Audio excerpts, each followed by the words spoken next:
munsi wa munani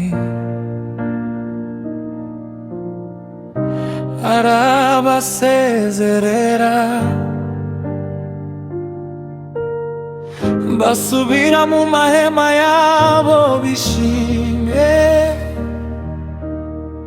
kubineza Uwiteka yabagiriye.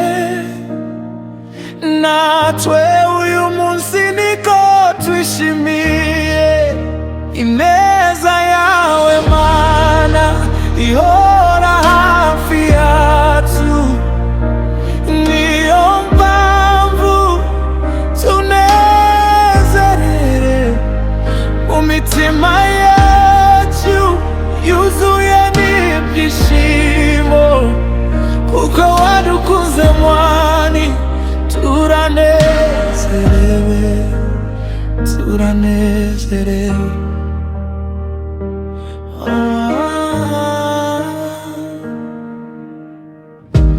Dore ineza mwatugiriye,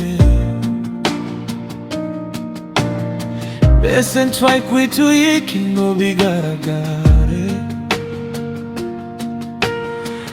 Wifuza kumenyekana k'umwami w'isi, cyangwa kumenyekana k'umugaba w'ingabo.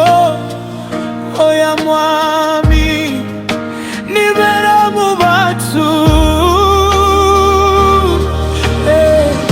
Ntabwo dushaka icyubahiro k'ab'isi, tunashaka kumenyekana mu bakomeye. Icyo dushaka ni ukuba mu bwoko bwawe, gutuza mu rugo rwawe n'abacu, kuko ineza yawe Mana irahagije. Ineza yawe Mana ihora hafi yacu. Niyo mpamvu tunezerewe, imitima yacu yuzuye n'ibyishimo, kuko wadukunze mwami. Turanezerewe, oya mwami, nibera mu bacu. Ineza yawe irahambaye.